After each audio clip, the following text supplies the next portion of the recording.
Good morning, everybody. It's good to see you back. After 43 long days, the Democrats shut down. We are finally back in regular legislative session. We have been very anxious to get here. We spent the last 6 weeks in our districts. Most of the members of the House, at least the House Republicans did, at least 6 weeks they spent in their district, and many of them will tell you, and they've said publicly and privately, they did some of the best work of their career because they were right there with their constituents, at home, in their districts, in their counties, and their parishes, in our case in Louisiana, working with their constituents and helping them navigate the consequences of the Democrats' pointless political games in the shutdown. They did some really important work. And we are ready and eager now to get back to the legislative session work, the other side of this job, so that we can deliver on our promises to the American people. The Republican Party has been doing this, and we will continue. We're going to continue to reduce the cost of health care. We got big plans to do that. We're going to continue reducing prices and the cost of living for American families. And of course, to finish the rest of the appropriations government funding process.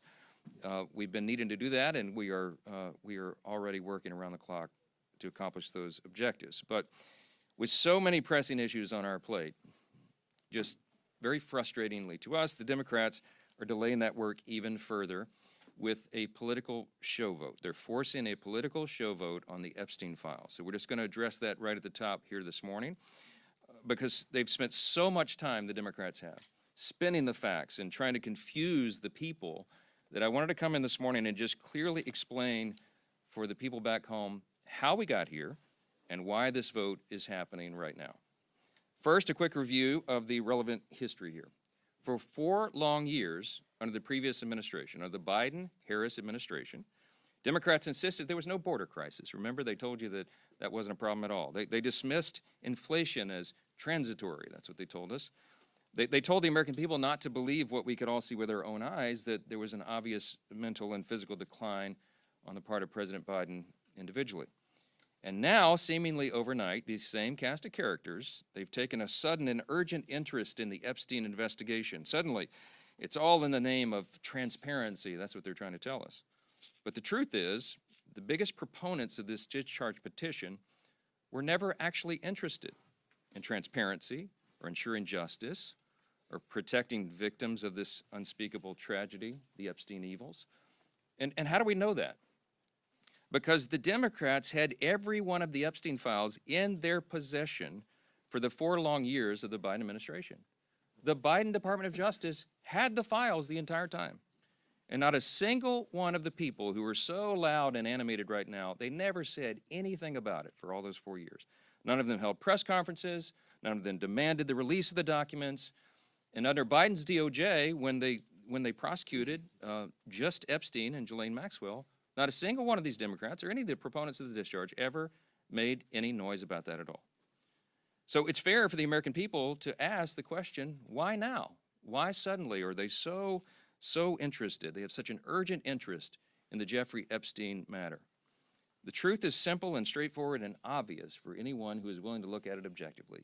Clearly, this is a political exercise for Democrats and a few others, sadly, and it is as deceitful and dishonest as their pointless stunt to shut down the government. Same ideology behind this. Democrats are trying to use the Epstein matter as a political weapon to distract from their own party's failures. And in a desperate attempt, they're trying to somehow tie President Trump to the scandal. President Trump has nothing to do with it. He has said himself he has nothing to hide. And that's clearly what they've been trying to do. They're trying to attack President Trump. This is what they've done. They weaponized the justice system over the last several years to go after him, and this is their latest attempt. And they don't have a platform or a principle to defend on the Democrat Party side, so they put all their eggs in this basket. And that's why you hear endlessly about Epstein, Epstein, Epstein. Everything's about Epstein. Now, this was an unspeakable tragedy, we said that. And we have great compassion for the victims. And I'm heartened that I met with the victims. Our House Oversight Committee members met with the victims, and they deserve justice. It has been too long delayed. Not just justice for what they were made to endure, but also we need answers on why it took so long for the Department of Justice itself to do that job under previous leadership. Republicans, meanwhile, are working in earnest to deliver transparency to the American people, and we're working to do that in a responsible manner that does no further harm to these innocent people and the victims who have been wrapped into this. There are a few key facts here that everybody needs to understand. First, I mentioned the House Oversight Committee doing its work. That is a bipartisan effort. They are already producing far more than the discharge petition even anticipates. Chairman Comer is our chair of oversight. Some of the biggest bulldogs in Congress serve on that committee, you all know, and I've mentioned this so many times. They have been, on the Republican and Democrat side, they're deeply dug in. They've been working around the clock. They worked even through the government shutdown, and there were tranches of documents that were released even over that period. So far, by last count, it's over 65,000 documents, Epstein file documents, that are now out in the public for everyone to review. That includes tens of thousands of pages from the Epstein estate. And that includes Epstein's flight logs, his personal financial records and ledgers, his daily calendars, and so much more. And none of that is even written or included in the discharge petition. So in other words, the Oversight Committee is doing far more than the discharge even anticipates, and the most valuable information thus far has come from the Epstein estate files. That was produced because of the work of the Oversight Committee that is doing that in a professional, robust manner, using the full subpoena authority of the U.S. Congress. From the very beginning, our side has been insistent that this matter must be handled very carefully and with utmost caution and care for the victims. We want maximum transparency. We have always been about that. We want every single person who had any scintilla, there's any scintilla of evidence that they were involved in the Epstein evils, they need to be brought to justice, and it should have been done a long time ago. We need to find out who those people are.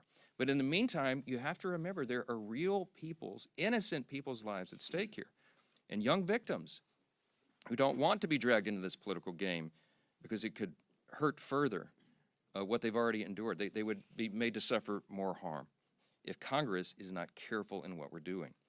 And unlike our very important work that's underway in the House Oversight Committee, the Democrat-led discharge petition would carelessly dump thousands of documents without proper protections for the innocent. I brought a chart in here this morning. I want to illustrate for you what we are concerned with. Now, I was a federal court litigator. The members of our House Judiciary Committee, Republicans in particular, have many of these concerns. You have Chairman Jim Jordan and attorneys like Chip Roy, who's running for Attorney General of Texas now. You have Brad Knott, who's a former federal prosecutor, many members on the committee. Andy Biggs is running for governor of Arizona. They're lawyers, and they understand that the way the discharge petition was drafted is haphazard and dangerous. This is why we have been opposed to this point, okay? And I could be here for a long time going through all the details of it, but the big concern we've all had all along is that the House bill, if it's passed in its current form and it was signed into law, it is dangerously flawed. And our problem and our frustration is there's no way for us in the House to amend it or correct these problems because the authors of the discharge will not allow it. And that's one of our great frustrations. Let me just very quickly, we have a legal document that the lawyers, we have all drafted to explain all this, but let me give you five quick, maybe the top 5 concerns about it, and there are more. But as drafted, the discharge petition, it fails to fully protect victim privacy. I'm going to read you an excerpt out of our legal document we put together to explain all this. Congress should give the Attorney General broader authority to redact all the victim information. The discharge doesn't do that. This would prevent the release of information that could be used to unmask victims who have chosen to remain anonymous. Now, you have some very brave women who have come forward and put their names and faces out there and done press conferences and explained that justice is overdue, and our hearts go out to them, and they are heroes. But you have as many as 1,000 women, by some of the accounts, who may be caught up in this. And the vast majority of them have not come forward, probably for obvious reasons. They don't want to be unmasked. But the discharge petition doesn't have adequate protections. It risks re-victimizing those who were trafficked and exploited. And the courts have recognized this concern, by the way. I'll read you a quick excerpt. On August 20th of this year, Judge Richard Berman of the Southern District of New York issued an order denying the DOJ's request to release Epstein grand jury materials, noting, quote, names and identifying information of victims appear in the subject materials, unquote. Judge Berman then quoted a letter related to the victims' concerns, which stated the following, quote, transparency cannot come at the expense of the very people whom the justice system is sworn to protect, unquote. And importantly, the judge quoted a letter from one of the victims. In the proceedings, she is named as Jane Doe 2.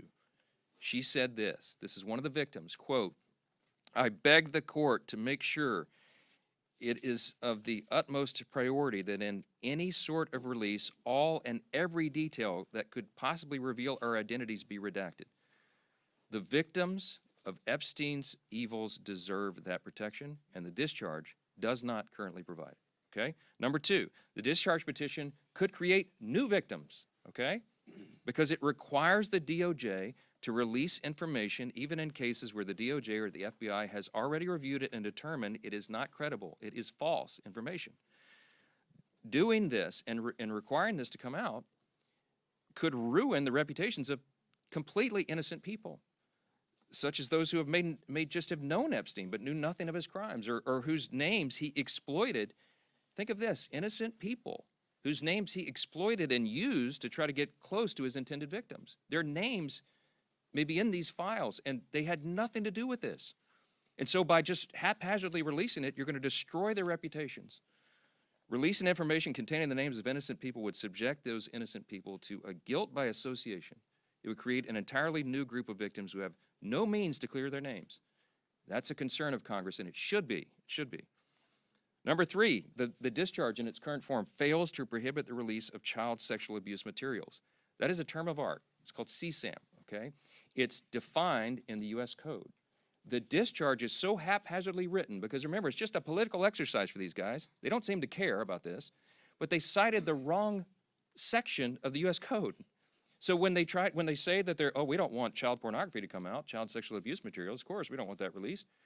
They wrote this thing so quickly that they cited the wrong section. So you know what that means? It means that it doesn't really bestow any real legal authority on the Attorney General to redact those materials. And that would compel the DOJ to release that stuff into the public. Every single person in this room knows that's wrong, and you should stand against it. But that's what the discharge says. Number four, it jeopardizes the future federal investigations of the United States. Why? Because the discharge only allows the Attorney General to redact limited portions of records that could publicly identify individuals who were promised confidentiality. In this scenario, you're talking about whistleblowers, you're talking about confidential informants who came forward and gave information and evidence in exchange for agreeing to have their identities not revealed. Violating confidentiality, imagine the chilling effect that would have on future investigations. Who's going to want to come forward if they think Congress can take a political exercise and reveal their identities? Who's going to come talk to prosecutors? It's very dangerous. It would deter future whistleblowers and informants. And the release of that could also publicly reveal the identity, by the way, of undercover law enforcement officers who are working in future operations. Dangerous stuff, and they seem not to care. And by the way, I'm going to remind you again, we went to the authors. We asked the authors of the discharge to change this, and they said jump in the Potomac, all right? Number five, national security concerns, okay? The discharge requires the Attorney General to release within 30 days, quote, classified information to the maximum extent possible. This ignores the principle that declassification should always rest, and always has rested, with the agency that originated the intelligence. Why? So that they can protect their critical sources and methods. It is incredibly dangerous to demand that officials or employees of the DOJ declassify materials that originated in other agencies, in intelligence agencies. I could go on. I won't be here all morning, but there's a lot of problems. There's also a lot of legal scholars, and I'm among them, who are concerned that that you've got problems with grand jury secrecy. We know Rule 6E of the Federal Rules of Criminal Procedure prohibits the release of grand jury materials, but the way the discharge is drafted, you can make an argument that it requires all that to come out, and that is a serious problem. Grand juries are not adversarial, okay? There's no opportunity there for cross-examination. You can't disprove evidence. You can't challenge the evidence in any way. And if Congress goes in and breaks that seal and just starts releasing sensitive grand jury materials and allegations like that, it raises a risk that the grand jury process will be politicized in the future. And that's a whole other danger that we could talk about all day. I'm gonna wrap this up and just say that Republicans support maximum transparency. We always have. The President of the United States supports maximum transparency. You've heard him say it in his own words. But he has had the same concerns that I've just articulated here, and we've talked about that. All of us have had these concerns, and we understand that we have a responsibility to innocent people and victims that is not properly guarded by the discharge petition. And that's why we're so incensed about that. We've got to make sure that we disclose the names of anybody who aided or conspired in any way with Jeffrey Epstein. But at the same time, you've got to make sure that innocent people are protected. So we have to do this in a way that doesn't violate victim privacy, that doesn't create new victims, that doesn't disclose the names of any whistleblower or informant, that causes the release of grand jury materials or child sexual abuse materials, or undermines our national security. And I think everybody of good conscience and common sense would say, of course you have to do that. But here we are. So the discharge petition got its 218th signature, and it is going to go forward. It is going to pass because it only takes 218. And we know that the Democrats have disregarded all these concerns, and they're going to move it forward anyway. So all the people of good conscience here say, we've registered our concerns, we stated our opposition as long as possible, but we're also for maximum transparency. So what am I to do as a leader in a situation like this? I call my counterpart in the Senate, Leader Thune, and I talked him through this with him and shared our deep concerns. And of course, they share those concerns as well. And so I'm very confident that when this moves forward in the process, if and when it is processed in the Senate, which there's no certainty that that will be, that they will take the time methodically to do what we have not been allowed to do in the House, to amend this discharge petition and to make sure that these protections are there. The authors of the discharge did not allow us to do that here. That's the rules here. But in the Senate, they can correct it.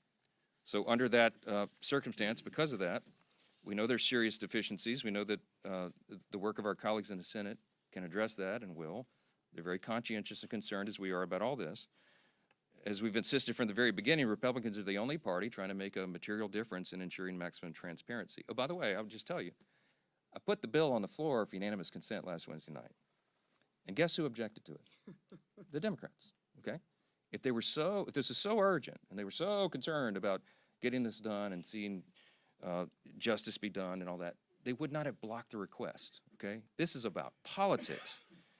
They blocked our unanimous consent motion to expedite their bill and made us waste all this additional time so they could have a show vote today. Republicans are ready to get the job done, to move forward so we can continue to get on to these important issues of dealing with what the American people demand and deserve for us to deal with. And so I want to leave you with this thought. Everybody should think long and hard about who here is acting truthfully, honestly, and in good faith. It is not the Democrat Party that has obfuscated and blatantly lied for the last 4 years about all these things. It is not the Democrats who shut down the government for their own selfish political purposes. It is not the Democrats who blocked the passage of this discharge a week ago because they wanted to have a political moment. It is the Republicans who are acting in good faith, and I believe the American people are going to see that and understand it. I'm going to vote to move this forward. I think it could be close to a unanimous vote because everybody here, all the Republicans, want to go on record to show they're for maximum transparency, but they also want to note that we're demanding that this stuff get corrected before it is ever moves through the process and is completed. I sincerely hope my Democrat colleagues will show the same level of urgency and enthusiasm when it comes to tackling the real issues facing the country that we got to get to, and that's what we really wanted to talk about this morning. Affordability issues are real, and the Democrats themselves created the crisis. Remember, over the last 4 years of the Biden administration, they spent like drunken sailors, and when you throw a bunch of new money into the system, it makes inflation rise, right? Republicans are ready and eager to continue our work to clean up the mess that the Democrats made. We've been doing that already, and we're going to continue to do it. Joining the leadership team this morning to discuss our record-setting success and our continued efforts to bring back affordability, to lower the cost of living, to lower the cost of health care, and have abundant American energy are two of our Republican colleagues who are leading the charge on this issue. And Chairman Brett Guthrie, you'll hear from in a moment, from Energy and Commerce, will speak with you, and Congressman Nick Begich of Alaska, great state of Alaska, is going to address it as well. But I'll first turn it over to our chair of our conference, Lisa McClain. Thank you. Well, good morning, everybody, and welcome back.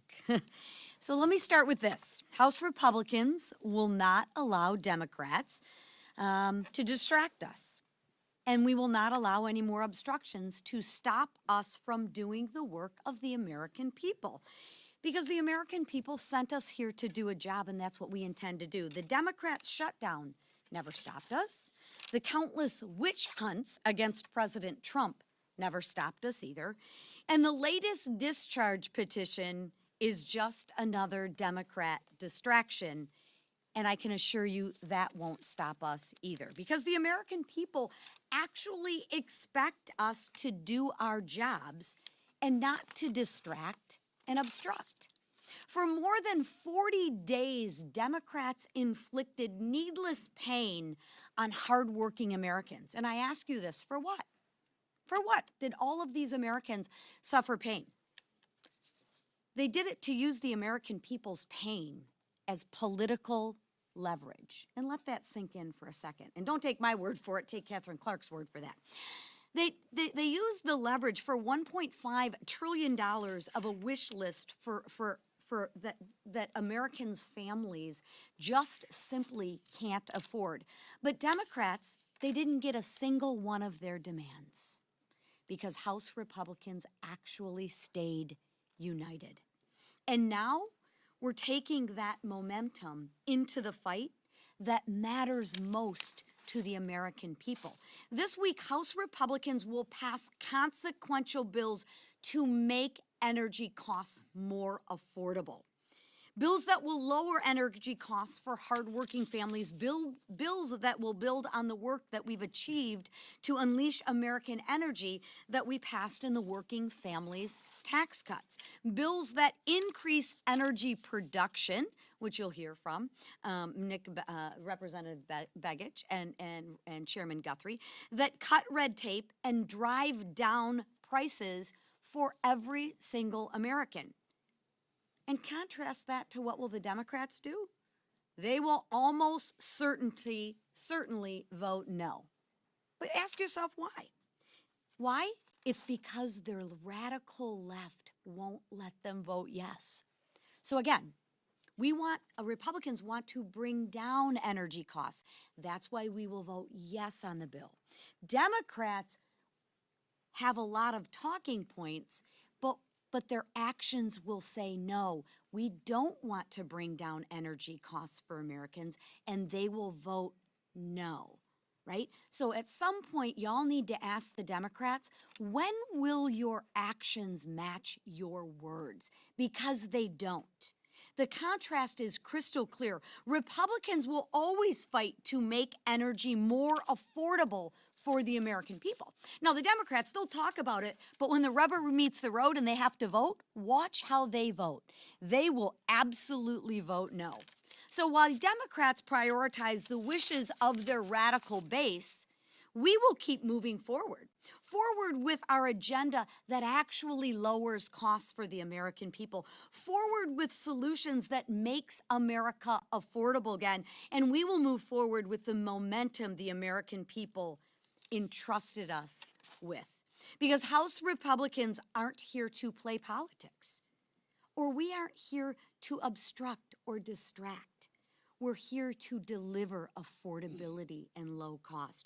We're here to drive down energy costs, and we're here to make America more affordable again. And with that, I will bring up our chairman, Mr. Brett Guthrie. Thank you. Appreciate it. Good morning, everybody. Thanks for being here today. It's an interesting time. It's a challenging time, but an extremely interesting time in the American energy industry. If you look at the last generation, we've had a generation of flat generation. We've had a generation of flat demand. And so those have worked and made people be comfortable because we were deindustrializing in our state. So that's not the proper path, the way that we have to take. So what are we seeing now? We're seeing a pent-up demand for energy. We're seeing it because of the growth in our industry, the reindustrialization that's coming because of President Trump, and also the growth of AI and data centers that are coming. And so what's important? We have to address this for the cost of the American people. If you think about it, if you have flat generation and increase in demand, what's going to happen? We have to expand access to American energy. We have it. It's in abundance. We can produce it, and we have to deliver it, and we have to make it where people can use it. It's also a geopolitical battle. AI is either going to be won by us, who's going to control the data that flows around the world, is going to be the values of America, is it going to be the values of China. It's a geopolitical battle that we're in. And we know what not to do because you can look at Europe. Europe and Germany, their energy prices are 3 times ours. Could you imagine competing in the world if you set your energy prices because of decisions your government made to be 3 times the power of ours? The people in the AI industry have no doubt that America can win this battle. They say we have the brain power. Americans have the brain power. We have the money. We have the capital to invest. What they don't have is access to the energy. And the roadblock to the access of energy is getting permits and being able to move energy forward. So this week we're going to work on 2 bills. One, this is actually on fuels and gasoline as refineries. We haven't built a new refinery in America since the 1970s. So Bob Latta has a bill to look at our refining capacity. You can drill all the oil you want and have all the gas you want, but if you don't refine it, make it to products people use, then you still have a shortage and limit. So we got a refinery bill before us. And also in the geopolitical, I know that the price of natural gas around the world is important. You know who it's important to? It's important to Russia because selling natural gas is how they fund their army. And so we also have a provision. Joe Biden, during the height of the invasion of Ukraine, put a ban on natural gas being exported out of our country. And where the Germans were begging for it. I was in a meeting where high-level officials were begging for our liquid natural gas. And so August Pfluger has a bill to reverse any future administration from doing that. We want energy dominance. We had it in the big, beautiful bill. We've had it in almost every committee hearing. And we're going to work together through transportation, Sam Graves, through the chairman, Bruce Westerman, and Natural Resources, and our group on energy and commerce to make sure we deliver the energy we need for America to be successful in this geopolitical battle and winning the AI battle. But so people, when they turn their lights on and off in their home, can have affordable power. And one of the great resources of power and one of the most beautiful places in our great country is in Alaska. Even at 46 below zero, in Fort Greely, Alaska, if you happen to go to Northern Warfare School, you can sit around and look around and go, wow, this is a stunningly beautiful place. And so I'm glad to hand this over to my good friend from Alaska, Nick Begich. Thank you, Chairman. You know, it is cold in Alaska. It is in 46 Fort below Greely. is not as cold as it gets. It can get minus 70 or worse. You know, every product in America is an energy product. Whether you're producing that product, whether you're sending that product to a grocery store, whether you're going to the grocery store to pick up that product, whether you're going to visit family for Thanksgiving, you're expending energy. And if we want to address affordability in this nation, the best way to do that is to address the fundamental cost of energy. If we're going to do that, we've got to produce more of it. And I happen to be from the great state of Alaska, where we do have abundant natural gas, where we do have abundant oil reserves. But in the previous 4 years, under the Biden administration, we were not allowed to access those important resources for the American people. In fact, under Joe Biden, there were more than 70 executive orders and actions that specifically targeted Alaska, preventing us from developing the oil and gas resources of the state and the critical minerals that we're hearing so much about today. Today's bills help unlock the resources of Alaska for the benefit of the American people and do so in a durable fashion. In the National Petroleum Reserve of Alaska and the 1002 area of our North Slope. That's 20 million acres unlocked for the benefit of the people of this nation. And I want to thank the leadership team who has prioritized affordability in this country again, who understands that affordability begins with resources and our ability to add value to those resources. Alaska is ready to be a part of that solution, and I'm proud today to introduce these bills, get them passed, and send them over to the Senate. Thank you, and I turn it over to our great whip, Emmer. Thank you. These days, anti-Trump temper tantrums seem to be the Democrat Party's MO. Instead of helping us, Republicans in the House, the President in the White House, and the Senate majority, instead of helping us secure our border, cut taxes, and make life more affordable for the American people, Democrats have shown time and time again that they're more interested in opposing President Trump and his successful agenda at every turn. but their obstruction and partisan games will not deter our efforts to deliver countless wins for the American people. This week, House Republicans are returning to Washington with a packed agenda, full of promises kept. Where the Biden administration and climate alarmists stifled our nation's energy production and caused prices to skyrocket, House Republicans and President Trump are restoring America's energy security and ensuring affordability. Where Democrats put violent criminals above innocent Americans, Republicans are ensuring our communities are safe from dangerous offenders. And where Democrats chase headlines and mislead the public, Republicans are actually pursuing transparency and justice.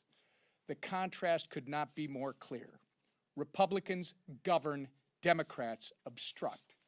We already passed the largest middle-class tax cut in American history with absolutely no help from Democrats. And that was just the beginning. Now, as you see, that we're back from this ridiculous, needless shutdown caused by Democrats, we're moving full steam ahead to make up for the days that they have taken away with their delusional shutdown. And with that, I'll turn it over to our leader, Steve Scalise. Well, thank you, Whip. And it's good to be back. It's good to have the Democrat shutdown ended and the pain, the suffering that went on for way too long finally be over. And now to see the House back doing its business. And of course, we missed a few weeks, and so we're making up for lost time. We have a very robust schedule this week. As you can see, full 5-day work week. We're going to be working and having some late night votes. Today we have 3 vote series going into the night, and our members have rolled up their sleeves and are ready to get back to work too. The committees are going to be meeting into the night this week and beyond to catch up and get back to focusing on those issues that we've been fighting for this entire Congress, and that is fighting for those families who have been struggling under the failed Biden agenda. All we saw under the Biden and Democrat agenda was higher costs for families, higher inflation, higher interest rates, open borders, chaos around the world. And President Trump has reversed that quickly.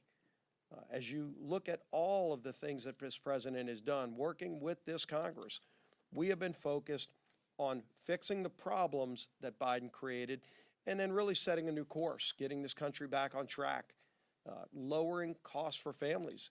You heard Chairman Guthrie and Congressman Begich talk about this great energy agenda that we're continuing to deliver on. Of course, in the working families tax cut, so we had a lot of provisions in that bill, in fact, that Congressman Begich himself brought forward to open up areas in Alaska. I walked the Alaskan pipeline in Section 1002 of the North Slope, and to see all of the ability to produce energy in America that had been shut down under Joe Biden. We couldn't even produce the energy we know we have here in America because of stupid policies by the Biden administration.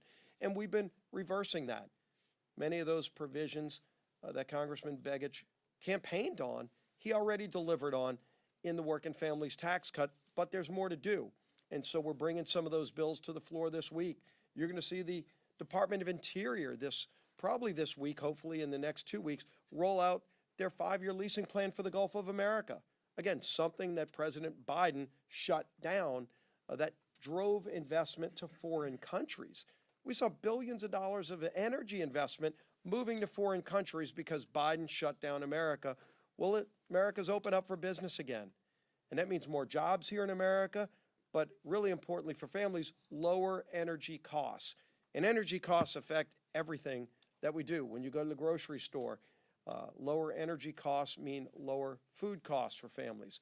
And so we're going to keep delivering on that agenda. Obviously this week, it's going to be a very aggressive schedule, and we're going to continue to move bills in the future. Something else the Democrats broke, and we talked about this a lot during the shutdown here at this podium, and that is the healthcare crisis in America. The current law in healthcare is the Affordable Care Act. I think everybody would recognize it's unaffordable for millions of American families. And yet they have dumped more families into that plan, and the cost increase are evident. 80% increase in cost for families. since Obamacare passed. And yet, as the Affordable Care Act has failed to work for families, Democrats continue to try to shove hundreds of billions of dollars more into that failed program and not giving relief to families, but giving COVID subsidies to insurance companies. That's what Democrats were fighting for. You saw President Trump today saying, one of the things we want to do as Republicans is give those tax credits to families, not to insurance companies like Democrats want to do, but to give it to families. We've been working before the shutdown with our three relevant committees, Chairman Guthrie's committee in Energy and Commerce, Chairman Jason Smith in Ways and Means, and Chairman Wahlberg over in Education and Workforce. The three committees that work on healthcare policy to focus on legislation that would actually lower costs for families and give families options so they're not trapped in the Unaffordable Care Act policies that drive up their premiums. And so we've brought bills. We had some of those we talked about in the working families tax cuts that didn't make it all the way through the process. We're going to be coming back to that. We moved PBM reform last year, very bipartisan bill that Chuck Schumer sat on because he and Democrats don't want to lower costs for families. We do. And we're going to keep bringing those bills over the next few months. We're working with all of our members. We talked about it again today in conference. But we've been working on it for months. We've been bringing bills to the floor. And Democrats, sadly, have walked away from this because all they want to do is force people into unaffordable products. The Unaffordable Care Act, they want families to have to pay more in premiums because they want a single-payer, government-run healthcare system. It has failed the American people, and they deserve better, and we're going to deliver better for American families. And finally, today we released the calendar for next year, so I know you're all interested in what that's going to be. We're going to have a very busy agenda next year. We're going to continue to deliver here in this Congress for American families. We've got a lot to do this year, and we're going to be doing a lot more this year. But we're also going to have a very busy agenda next year. Democrats they're in disarray right now as a party, but they've got to decide. Are they going to work with us here in this Congress to actually deliver for the American people? Are they going to continue to have, as the Speaker talked about, that Trump derangement syndrome? All they do is wake up every day and say, how can they oppose Donald Trump, no matter what he wants to do? When Donald Trump wants to help families, all they do is wake up and say, what is he doing? And they try to do the opposite because the radical Mondami wing of the party just wants to fight President Trump. Well, that's not where America is. America wants to get results. America believes in common sense. We're going to have a resolution Friday that says we stand up against socialism and the atrocities of it. It's not just the bad policies. It's led to murder all around the world where it's been tried. And they don't teach that history, unfortunately, enough in our schools. And so a lot of young people don't even get exposed to the atrocities of socialism. But we'll surely be talking about it and voting on it this Friday. A pretty easy vote, I think, for most people. Hopefully they say, no, we believe in freedom, opportunity, and we stand against socialism. We're going to have that opportunity this week as well, while we're also focusing on affordability. With that, I'm sure you may have a couple of questions for the Speaker of the House, Mike Johnson. Thanks, sir. Speaker Johnson, the president campaigned on this idea of transparency. In the name of transparency, he released the MLK files. In the name of transparency, he released the JFK files. Why not, in the name of transparency, call on the president to just release the full Epstein files? He doesn't even need Congress to have this vote. Well, the president's made very clear his position over the last few days. His truth post over the weekend and what he said. I mean, he had a press gaggle yesterday. He said the same thing. He says release all the files. He's been saying that. What he was counting on and what we were insistent upon is using the processes of Congress, as I've explained here in great detail this morning, to do it in the right way so that it's not haphazard. And Congress has a role to do that. The Oversight Committee is the appropriate place for this to be done, and that is what is happening right now, as you've all seen. And so we preferred that route. And by the way, as I mentioned, that route is more comprehensive than anything the discharge petition would accomplish anyway, because it didn't even mention the Epstein files and some of these other things, I mean the estate files. So we want the process to play out. We want it to be done in the right way. We want to do it in a way that doesn't jeopardize our legal system and doesn't inflict more harm on victims. And the president is resolute on that, as we have been, and that's why we opposed this gambit from the beginning. Yes.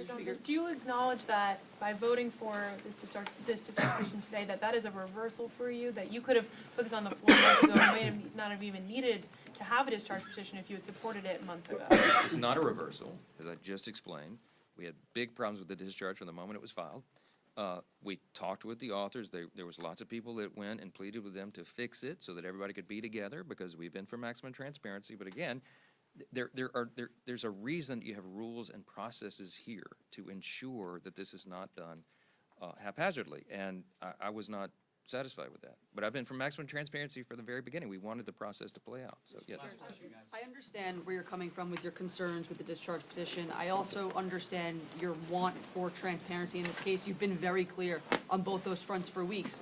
So is the reason why you're now deciding to vote for this resolution because President Trump directly said Republicans should vote for this? Because this has been your position all along, and you've made it clear you weren't in support of this resolution.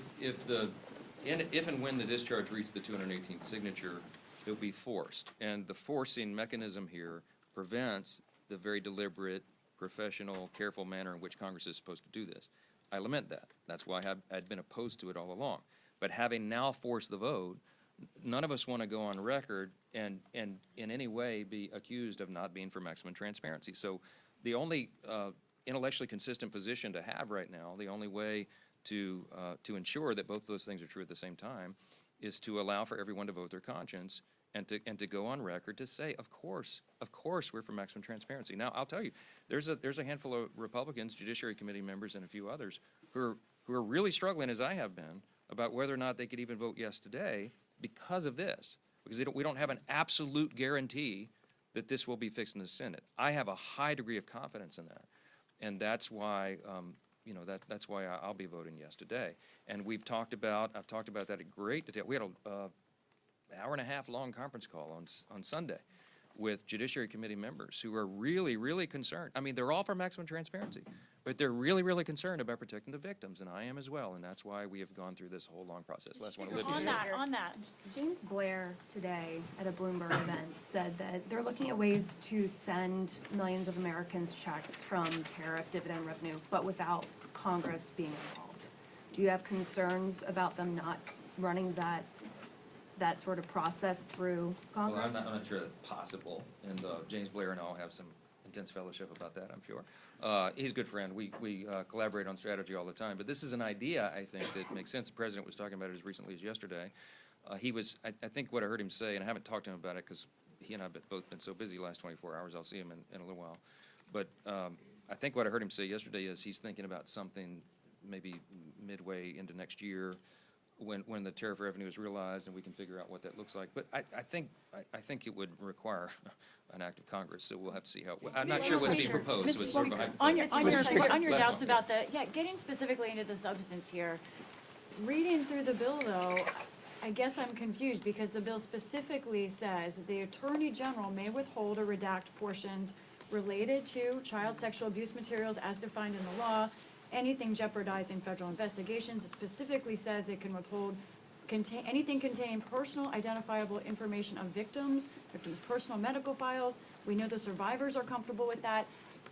All of these things are actually in this bill. That's why I'm confused. Let me give you an example. We could be up here for a long time. I'll litigate it with you. Let's do it. Like, what specifically is missing? So the first one you mentioned. Yeah. Okay, so here's HRS 581. This is the discharge, okay? It says on page 5, redact anything that depicts or, quote, depicts or contains child sexual abuse material, CSAM, as defined under 18 U.S.C. 2256, okay? All right, so you go to 18 U.S.C. 2256, definitions of the chapter. Nowhere in this section, okay, go look it up, all right, does it contain the definition of child sexual abuse material. So I used to litigate federal cases, and I would challenge statutes in court, okay? The language is very important and very precise. If it's not listed here and this were to become law, child sexual abuse materials are not included.